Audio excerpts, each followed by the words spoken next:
सभी जीवित व्रत रखने वाले बहनों माताओं को बहुत बहुत शुभकामना। बस दासी तो निरंकारी मिशन से जुड़ी हुई है। यही एक मैसेज आप लोग के पास देना चाहती हूँ कि जिसने भी गुरु बना लिया, गुरु अंधकार से प्रकाश में लाता है और दासी भी गुरु से ही ज्ञान लिया। सद्गुरु माता सुदीक्षा जी आज यही बात समझा रही है कि हमें भ्रमों से कैसे निकलना है। सदियों से हम भ्रम में पड़े हुए रहते हैं, लेकिन जब गुरु आता है तब जाकर हमारा भ्रम ये तोड़ता है। तो यही मैसेज की अच्छी बात है। अगर उपवास करने से ही हमारे बच्चे की आयु बढ़ जाती है तो ये भी एक भ्रम है, क्योंकि ये तो विधाता द्वारा तय किया जाता है कि किसको जीवन में क्या करना है, कितने दिन इस ज़िंदगी में रहना है। इसलिए बहुत सारी माताएं बच्चों को लेकर जाती हैं स्नान करने के लिए नदी में, तालाब में, और हर साल ये रिकॉर्ड सुनने को मिलता है कि 2-4 बच्चे उसमें डूब जाते हैं और वो अपनी जीवन लीला समाप्त करते हैं। तो ये कैसा व्रत?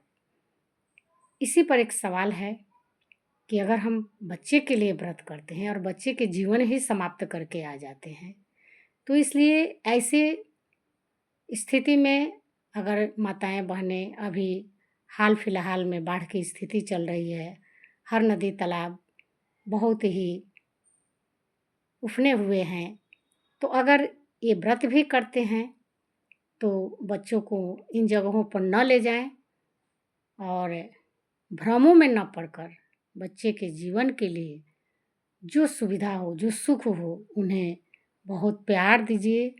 उन्हें जो भी उनकी इच्छा है खाने पीने की, उस इच्छा को पूर्ति कीजिए। बहुत सारी ऐसी बातें होती है कि जिसमें उस दिन माताएं अगर उपवास रहती हैं तो बहुत शॉर्टकट में खाना बनाकर बच्चों को खिला देती हैं, उनकी इच्छा है या नहीं है। ये बात एक निर्विवाद सत्य है कि व्रत उपवास से न तो कभी भक्ति की जाती है, न परमात्मा को प्राप्ति की जा सकती है। और इस परमात्मा की प्राप्ति के लिए सबसे पहले गुरु के शरण में आना पड़ेगा, क्योंकि गुरु ही इन सारे भ्रमों से ऊपर रख करता है और ये बताता है कि वास्तव में भक्ति क्या है। ये शरीर के लिए व्रत उपवास बहुत ज़रूरी है, लेकिन उन माताओं बहनों से ये अरदास विनती है कि जिनकी तबीयत खराब है, जो अस्वस्थ हैं, वे ये व्रत न करें, क्योंकि उनके व्रत करने ना करने से किसी की आयु बढ़ने वाली और घटने वाली नहीं होती है। अपना मन के विकार को समाप्त करें, मन को स्वच्छ रखें, तभी ये हमारे जो कर्म है अच्छे रहेंगे तो बच्चों को फलीभूत होंगे। ये गुरु की शिक्षा है।